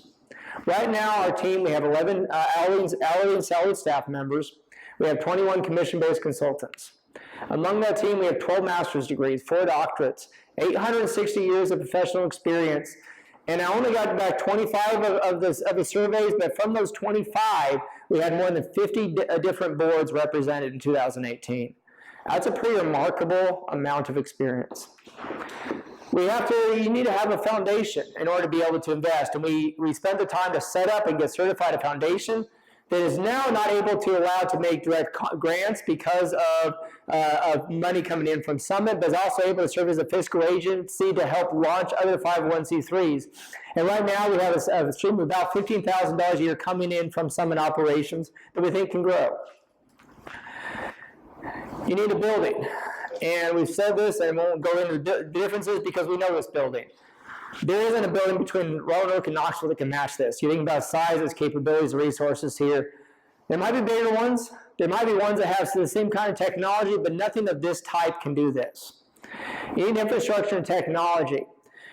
We have the system, the technology is in place. And I shared this at last meeting, but when Strongwell comes in here, and again, Strongwell is obviously they've got a big budget and they're pretty sophisticated, and they come in and they see our equipment, and the CIO says, I haven't been able to find anything that can do anything close to this. That says something about what we have. Now, our building has to match up to this. Let me give you an example of one of the challenges. So last night, and this is really appreciated, literally at 10:30 last night, Adam and Matt are in here running sound modeling in this room to try to figure out how to best do the sound. One of the challenges is our ceiling tiles. We had to paint them because they were old ceiling tiles. Well, that ruins the acoustic elements of it. So in some of the rooms, we need to look at student acoustic ceiling. There's things that come back to the building and not to the equipment. But the equipment that's in place is as good as anything there. And the other things we can change, we can work on. We have in-house servers now that allow us to do website hosting. We're getting ready to look at making that transition. Allow us to do secure file management sharing. Allow us to do QuickBooks hosting. If you know anything about QuickBooks hosting, that is probably the most difficult thing to be able to do in-house. And we are set up and able to do that. We have a fully hosted PBX system. It took our phone budget from $1,200 a month to $100 a month. And we can quadruple it in size without expanding that number. And we could even bring in other clients underneath it. So there's additional opportunity there. We have awareness as we raise awareness, and all people still don't know about Summit. An average firm between $1 million and $2 million, I pulled the comps, the Think Consulting spends about $5,000 a year on advertising. Last year we spent $31,000.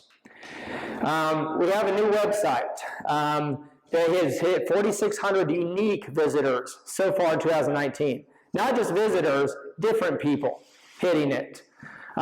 We had a new video that Daniel did for us. It had over 1,400 views already. Cohort Bristol, they had to build the marketing from scratch just this year in a few months. Look at the website now. Look at the print materials. Look at everything we have in place, the social media, even the walkthrough videos that we have. It's remarkable that they have done that as we're going through these transitions and done this in a few months. We've had over 2,000 visitors to the facility. Not different ones, but over 2,000 total people come walk through the door, which is pretty remarkable in this time period. And just in the last few months, BTS, WJHL, Business Journal, ATS Journal, Herald Courier have all featured Summit and the space. And so we're getting exposure, we're making progress. Other resources, we spent over $50,000 in the last 12 months in other resources and software. You have some of them in your sheet in front of you. I'll just hit on a little bit. We have a Summit assessment tool that we built, that Ryan built as proprietary software. It's a remarkable tool. Allows you to assess any aspect of the business. You get a very nice color-coded report. What are the areas we need to grow? What are the critical elements? GoToWebinar, which we're using right now. It's similar, same setup as GoToMeeting, but the higher version allows you to be able to interact with clients, allows you to be able to do polling. If you have to do continuing education, it's set up to be able to certify that. So a lot of things allow us to be able to do things that we wouldn't be able to without it. BizEquity, which is, somebody think, what is it's evaluation software. Well, that may seem like it's only relevant to us in the accounting divisions, or maybe to Kurt and some others that work in finances, but almost all of you have clients that would probably like to know what's their business worth. And we have a great client-facing tool that they can go online, they can start the process, we can finish on our end, and within about an hour or so, be able to generate a very nice report of business value that they can then track going forward. We have HR 360, Training 360, and WorkSafe 360, all through Xywave. Which are great, HR, safety, and then an online LMS training program. We have two different dashboards right now, Fathom and Simple KPI, and that's not even including the ones that Deborah, these are only just, the only ones I'm listing here are ones that we're investing in that are single investments for Summit, and not the ones that we are passing on to clients. We have additional ones that we have signed up for that we charge to clients, and Deborah has additional ones she uses as well. We have SurveyMonkey, which is our online survey tool. And we have the highest level subscription to that, allows us to be able to do analytics and a lot of very unique reports. We have Jazz HR, which is applicant tracking system. Assessments 24/7, Jason set us up on, which allows us to be able to do a number of different reports, and you've got that in your sheets as well. And Cascade Strategy, our strategic planning software. And this is just a few of just the client-facing tools. And again, not even including where we spend most of our money, which is on things like Adobe and QuickBooks and other in-house programs. So we're spending money that allows us to have capabilities that very few firms do. So when you look at this and you look at our vision, no, we're not there, and we're never going to say we're in there, but I think you can say over the last 12, 16 months, we've gotten a whole lot closer. And if you keep looking at that direction, keep looking at that, I think that we're doing the things we need to keep getting as close as possible as you can get to there. But even as we build toward the future, the question is, are we accomplishing our mission right now? Because our mission doesn't stop. To elevate organizations through knowledgeable guidance and support, to strengthen communities, leadership, and education, provide rewarding experiences to professionals who are passionate about serving others. We should be doing this all the time. Everything we should do should be connected to this mission. Are we still staying true to that? There are two different ways we want to look at this. One way we want to look at just our for-profit operations. So basically our fee-based revenue. If we didn't do any of the pro bono work, would we still be accomplishing our mission? Well, are we elevating organizations? The work that we do with our clients, and it's maybe the piece that we talk about the least often, but one of the blessings with what we do, and this is true with any of us, although I'd say that probably those of us who work on the strategic side or the management side probably get to see it more often, but when you get to see the impact of the work that we do, not just that a business makes more money, but there have been many times where we've been able to protect jobs because to keep a business from going out of business. We've been able to find a way for a client to be able to expand and hire additional people. We've been able to, as we work with nonprofits, even with those we charge, to expand their impact and the number of people that they're serving. And these are things that come from everything. And so if the marketing team is doing a website for someone, they may not know and see that they saved a couple of jobs, but we might get to see it on our end. And when Kurt's working with someone in management, he's able to see the big picture and how a marketing piece might be able to connect and then further the mission and the impact of that organization. It may be the piece that we talk about the least, but really it's the core part of what we do. And there are so many stories that unfortunately not everyone gets to know and to see, and some that we even unfortunately can't pass on, that are really one of the most rewarding things about doing what we do. But we also need to strengthen communities. One of the neat things, not just about making businesses stronger and more profitable, but what goes back to our mission as well is, are we also mentoring and modeling? And it's neat to be able to see as we work with businesses, not just about how do you grow, but how can you be a responsible part of the community? How can you take care of your employees? How can you give back? How can you use your business and your opportunity to be able to make our economy and our community stronger? And it's neat to be able to see the examples that people in here have been able to be for other business owners and how that's changed their perspective. And that's challenged them and empowered them to do things that they otherwise wouldn't have done. We've been able to make connections. Bring together businesses that might be able to have a synergy that never would have made a connection, or bring together businesses and nonprofits, or bring nonprofits together. And that's what we need to be able to see. Where people are working together just because they have meetings across from each other, and it turns out that there's a synergy that you didn't even know about, and that we're able to do. But also provide rewarding experiences to professionals who are passionate about serving others. And this doesn't just go back to the earnings, but obviously that's a key part of it. An average firm our size, so an average consulting firm between $1 to $2 million, spends 23% of their revenue on non-owner compensation. Last year, we spent $667,000, which was 52%. That's something that we're very much proud of.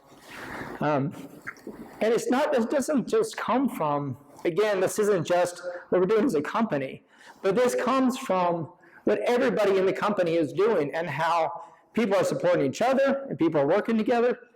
But it's also, we have to grow that. We have to do better, because even as proud as we are of that 52%, we want to do better. And the vision to get to is any professional who is worthy and has a marketable product, whether they're a consultant, whether they're a graphic designer, or whether they're an office manager, or whether they're an administrator, is able to come in and to reach their financial goals and professional opportunities. And that's what we want to keep driving towards, that we provide that for everybody. But we are very grateful that we have been put in a position to be able to do this so far, even when things aren't going as well as we like. But that's just the fee-based piece of it. As we also look at the pro bono piece, what does that do for our mission? As we look at the elevating organizations, right now we have 7 ongoing completely free payroll clients. We did 12 free 990s in 2018. We're doing free accounting services for Holy Friendship, for Haitian Support Alliance, for Rotary Charitable Fund, for Hope Helps, which is a new organization out of Kingsport, for the Promise Center, which is also working into opioid addiction, for a number of different churches. And that's just the accounting side. On the consulting side, we're doing strategic planning for Beauchamp Alternatives Crisis Pregnancy Center. We're doing strategic planning for Mendota Trail. We're doing free marketing work for Brothers for Christ, Community Response. John and Kelsey are working to hire someone for a person from Family Promise. Emmaus House, which is a transition house in Haiti, we're doing strategic planning for. We've done strategic planning for Noway Bristol, working with one of our team members working with Kairos Prison Ministry. Another team member is working with Providence Academy. Another one's working with Donna Hope. And those are just some of the things. And that's completely pro bono work. And obviously, we're not opposed at time to charging nonprofits. And we do have some large nonprofit paid clients. But what we look for is, are we in a position to be able to further their mission and further their impact by providing these pro bono services? And it's not necessarily just about how much we care about the organization itself. The question is, how much do we care about those who they serve? And it's great when those nonprofits appreciate the work, and I think we can say most of these up there very much do appreciate. There are some that I would very much say we are taking for granted and at times taken advantage of. And then the question becomes not what do they think of it, but are we able to further their mission and help the people they're trying to serve? And honestly, as long as that's true, then we'll keep doing it all day long, as long as we are making a difference. Are we strengthening communities? We do a number of free startup consultations. I was looking last year, and I did over 30 different ones. And a lot of those may never become clients. But obviously, entrepreneurship and business is critical to our community. And I know I'm not the only one who does this. And so a lot of times, someone just needs some initial guidance to get off on the right foot. And I'm saying, you know what, you don't need to hire a consultant yet, but we need to sit down for 2 hours, and we need to walk through what you need to do right to make sure that you're getting started on the right foot. And we do a lot of that, and those never show up on the books.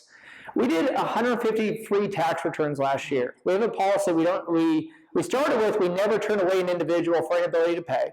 We turned that to all individual tax returns are completely free. And let me talk about that a little bit because it's interesting. The way we do it, and I truly make this and try to emphasize this, is not you give a donation to the foundation instead of paying me for tax returns. It's I'm going to do your tax return for free. If you choose to make a donation to the foundation, that's fine. It works sometimes and it doesn't. And there are times where it's frustrating. We had to add a client last year. I had 4 meetings with him because he was figuring out how to do he has a $200,000 plus salary.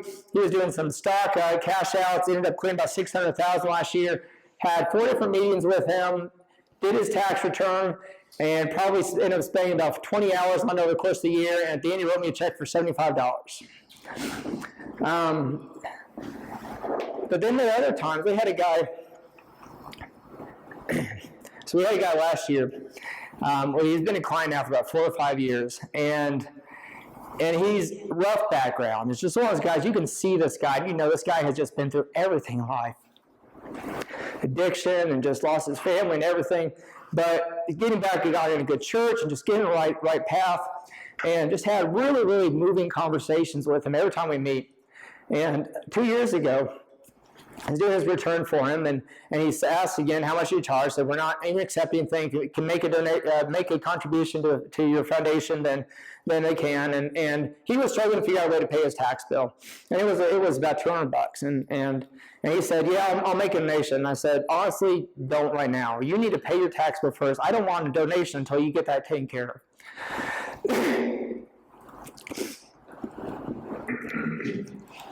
So he did, and so he left. He came back in the next year with an envelope. That envelope had $52 bills in it. And he said, every single time this year that I've been able to save $1, I put it in that envelope. He said, and I want you to give that to the kids in Haiti that you're serving. Makes everything else worthwhile. The neat thing about it is not just about doing a tax return. It's about how does that change someone's perspective. You know, and that's one side of the story. I had another client that was also very wealthy, didn't pay, didn't ask about paying. Came back the next year and did it again, and did a tax return. Once again, they didn't pay and ask about paying. And I was kind of bitter about it. I was like, okay, I'm not going to say about it. Came back the next year and said, I think that I put one over on you, they said. So what do you mean? And said, well, I haven't brought up the fact that you haven't charged me, and I don't think you realize that. And so I did. You know, what we do is it's donations only. They said, that's what you do. And so you're willing to do that for free for people. I said, yes, we are, because, it's for a foundation. I said, it's out of my hands. Make a contribution you can, you don't have to. And the couple was really just for it. And they said, I never would have thought a business would have done business that way.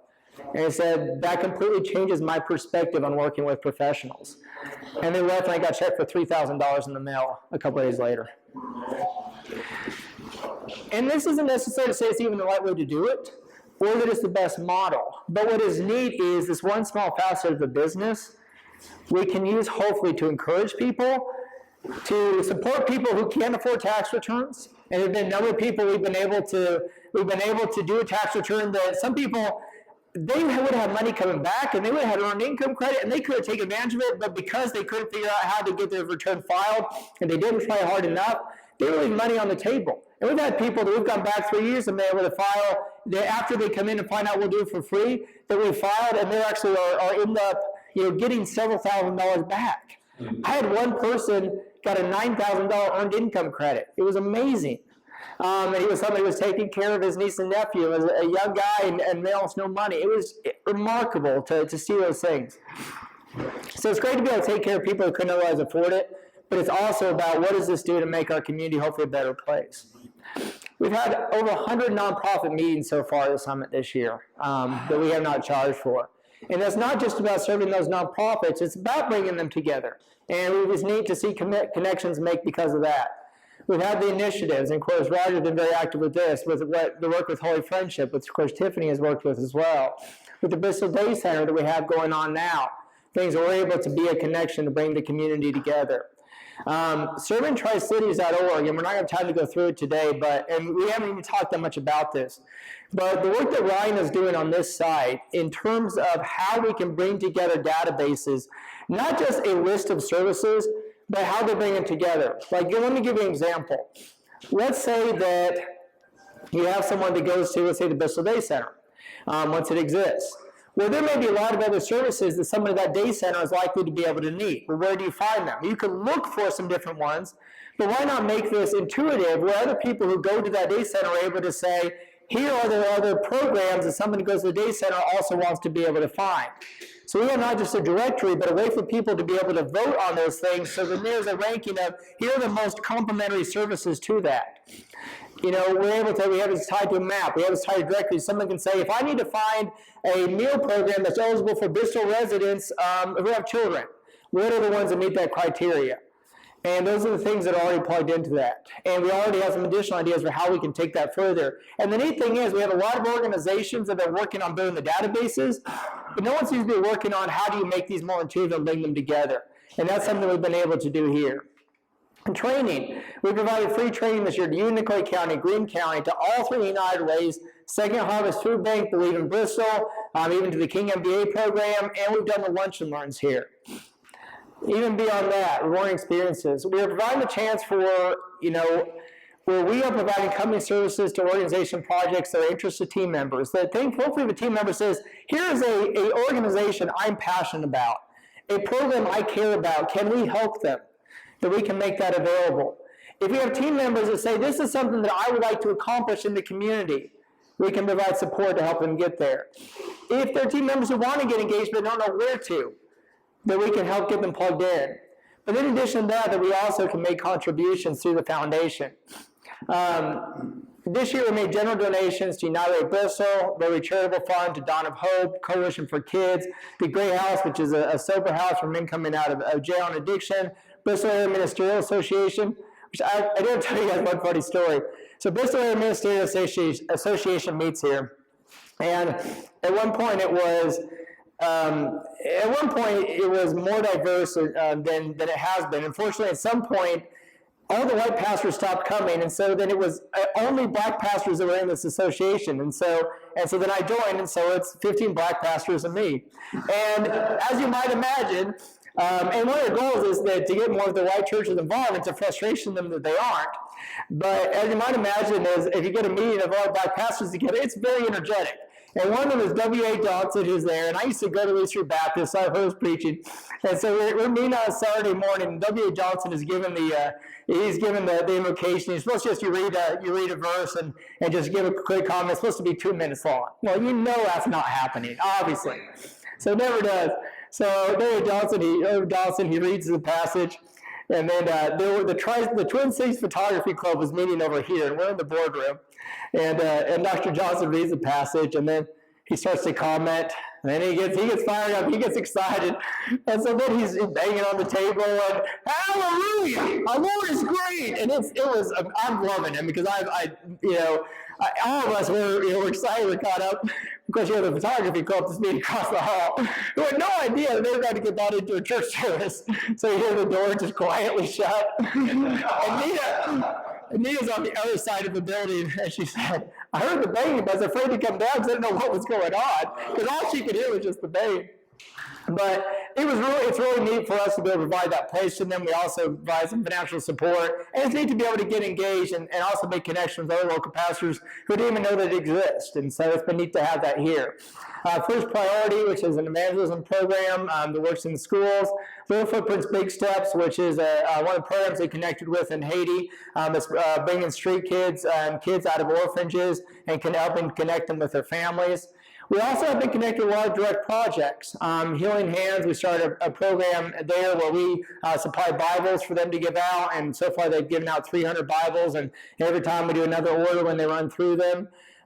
Reaching Haiti for Christ, a picture here of the hygiene and literacy booklets that we work with them to pass out in Haiti. Yahweh Foundation, which is in Uganda, and one young woman from our church had worked with this foundation and works with a lot of street kids, some of whom are former child soldiers. You want to talk about a difficult situation to be able to engage. And so this foundation has worked with them, provided a house and with the kids. And they had an idea to be able to start a vocational school that could eventually be self-funding, where if they could get the initial startup seed funding, they would be able to actually help fund the whole program and the school from the products that they would sell from the school they would make. So we actually provided all of the seed funding to that program and funded for the first year. And these are some pictures from earlier on this year of that program going. And so this was really neat to see. And again, this program was 100% funded by the Summit Foundation. And then another one that obviously was very important to us is on our last trip to Haiti, one of the programs we'd worked with was Vision Hope Ministries, which has one of the top schools in northern Haiti, has about 1,000 kids. It's a premier school that sends a lot of kids to U.S. colleges. They never turn away they do have a tuition, but they don't turn away any child for inability to pay. So obviously they rely on a lot of scholarships. And they also, one of the things that they've done is they have a solar-powered water facility treatment that they give out free water to the community, because obviously clean water is a huge thing there. Now, one of the challenges with that is they had been giving a bagging machine that would allow them to be able to sell commercial grade water. And they could then not only be able to provide a couple of jobs, but also be able to help fund the school.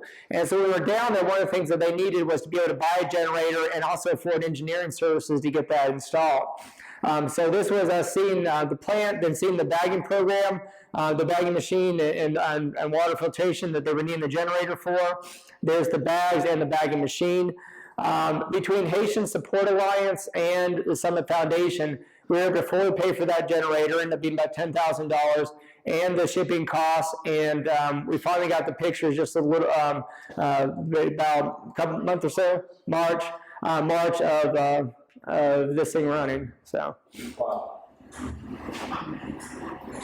So these are packets of water. Yep. Clean water. And if you spend, and not just Haiti, but a lot of places, this is how water is distributed. It's just these little plastic bags. Plastic bags obviously not great for the environment, but that's all they can afford to do. And so the difference is the solar power piece can provide enough that it is water that you can distribute free, but not quite high grade to be able to sell in these packets. And if they sell for what do they need, a couple of cents? I mean, they're not very cheap. Yeah. The poor part of the population. Yeah. Clean water, they can drink out of wells, but for the most part, the systems can handle it, but this is commercial grade water that is better for them. Yeah, and also the well water doesn't taste good. I mean, it's, they'd rather drink this. The machinery, you probably mentioned, is a reverse osmosis machine, so that means it cleanses the water. So Yeah. Pretty cool. It was cool to see it. Yeah. They are ready to go, and really cool to see it actually work. Yeah. So. Can you adjust to make bigger bags of water? Those are the bags that maybe, but that's the size that everybody does. And so I don't know that there's even an interest or a demand for something else, but. How many ounces in one of the bags? I would say 6 or so. I think 6. Yeah. Yeah. But again, but it sells for, penny or two, so it's, pretty affordable, but you can make good money, over time. I want to point this out. If you look at just the pro bono piece of what we do. So if you completely took out our fee-based work and just looked at what these things that we've done as pro bono, the services that we provided, the training that we've done, initiatives that I've worked with, the free work that we do, the contributions that we made. If you were to start up a nonprofit and go after $1 million or more in funding a year, and at the end of the year you went back and said, here's what we've accomplished, I think most people would say that's pretty good. Going back to our mission and going back to our vision to say we want to have a sustainable way that we can keep doing these things without having to ask for that. Again, we're not there yet, but the fact that we were able to do this last year without asking for any grants or funds, I think that's a remarkable opportunity. I think that's remarkable that we're getting in the right direction. And it's just about continuing to go in that direction and saying, how can we go just a little bit more, just get a little bit further, and just keep getting better, that we can make these things sustainable so that even if Anita and I have to step away from the business, or even if we need to start investing more in the future, that this is a sustainable model where we can complement the nonprofit community and not have to compete with it. So, all right. Any questions on that, John? Let me include the list of organizations that have used the building. Right. Yeah, it doesn't. We calculate we've provided over 17,000 in value and retail value of free meetings so far, and that doesn't even include the 50 free, the 50 ongoing memberships. A lot of people are using it even for office space at times, so that doesn't even take that into account. So, all right. So what's next? We're going to talk about some plans later on, but just some things that are already in works that we're working on that are kind of the most urgency as we continue to move towards the mission. A large part of it, again, is exploring purchases. And so we talked about we have one potentially in the works right now. Don't know if we're going to want to move forward with it or not, if it's going to be a good fit. We're looking at it.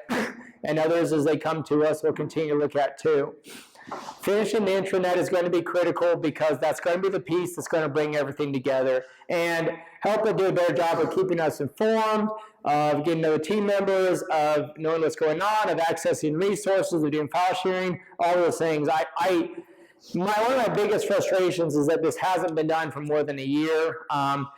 It's one of those things is how to keep getting put off because other things have taken precedent. But right now is what I hope that we can get done very soon. Launching a leadership series, which obviously Mark's a big part of that. Mark is a big part of that. We already have some plans for hopefully getting the first piece of that going in August, and looking at not just how we can basically build an opportunity around Mark's programs, but have other people work with that as well. And potentially additional business training programs, entrepreneurship classes maybe, about just doing additional QuickBooks training. So not necessarily part of that leadership series, but also things are in demand in the community. Getting the podcast going, we unfortunately had the first one scheduled with the client, with Chase and Telos, and unfortunately had a little bit of, ended up having some conflicts come up last minute. They couldn't get that done, but hopefully to get those launched and rolling consistently very soon. And then we still would like to have some kind of either business networking and or peer advisory program here. This facility, it makes sense because we have the space in the facility, and it makes sense also to help hopefully be able to provide opportunities to Co-work Bristol. So whatever that looks like, whether it's just networking, whether it's the Summit Advisory Board, whether it's more of a peer advisory, whether it's something we charge for, something for free, those are things we'll have to figure out. But getting something like that going, and hopefully multiple things going here, I think is going to be a key part. Getting Rotary meeting here, I think was a great first step, a great sign. Having the chamber, different groups using this. We had the regionalism group met here, so we have representatives of all the cities here earlier this week. So those are things we want to keep seeing more and more of. So, but that's just a piece of what's coming next. And again, that's a lot of what we're talking about this afternoon is what else can we be doing. So, a few closing thoughts. And first of all, I just want to reiterate what hopefully we've been saying throughout this is how much we really do appreciate what everybody's doing. And it has been frustrating, personally frustratingly. I haven't done a better job of expressing how much we appreciate even the little things people do. And I can't say that obviously we see it all because we may not. But please do know that we probably appreciate it far more than we do a good job of expressing. And we do recognize how much people are doing that they don't have to, and they're doing to support us and hopefully to support the mission as well. And we appreciate that. But that doesn't mean we're not going to ask for more. So I do have some pleases. Please be patient with us. We would like to move things forward. None of you guys are responsible for our limitations as a business. And so we try to be realistic when people come on to say, here's what we can and can't do at this point. Here's our limitations. We're not as big of a company as we look at from the building. We're not as rich of a company as we look at from the building. Bear that in mind.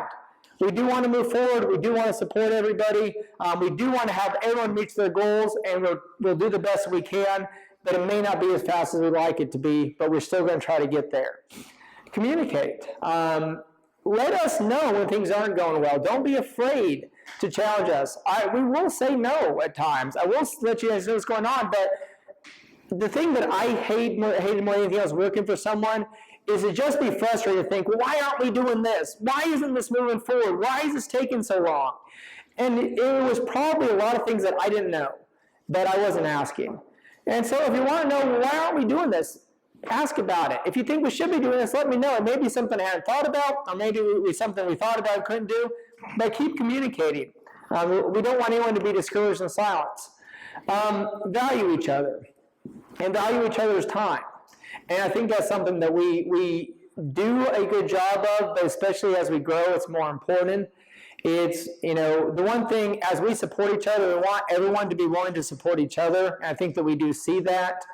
But the one thing we want to avoid, and again, I don't think we've seen this, but it's important that we stick to this.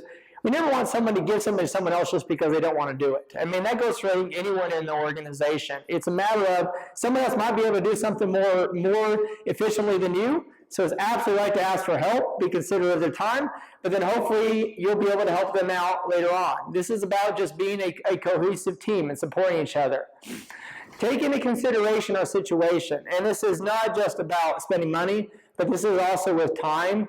And a lot of this goes back to, to how you ask for help from the marketing team. The marketing team, I am having to push and say, hey, you're a key part of this. We need you to make money externally, and so as much as we want to utilize marketing as a resource internally, and we do, and obviously we are utilizing them a lot, clients have to come first. And so if there's something that you need, make sure you communicate as much as possible, and never in a situation where you're going to anyone on the team and saying, hey, drop everything and do this for me right now, because it may be that they're working on something far more important than everyone else. And coordinate with Rick, coordinate with Anita or I on the front end, because obviously where we're at, every client, every dollar is precious. But don't be afraid to ask. And that's the other thing. We don't want to come out of this. The worst case scenario would be people would be afraid to ask for help or to ask for us to make an investment. Hopefully you guys have seen when you do ask, there's times that we can say, no, we can't afford to do that. But more often than not, we're going to try to find a way to say yes if we can. Whether it's investing our time, whether it's investing resources. And again, I am not afraid to say no. But just realize, even if I tell you no every single time, it's not because I want to, it's just because I haven't been able to. But hopefully don't get discouraged from asking going forward. And lastly, advocate. And you guys are doing this, I think. But that's what we need more than anything else. If you believe in the mission, if you believe in what we're trying to do, if you believe in what we have accomplished so far, then tell people. Advocate for us. Spread the message. Bring people in. I think you're doing it, and we appreciate it, but we want you to do even more. So, and that's my thoughts this morning. Any last thoughts for this piece?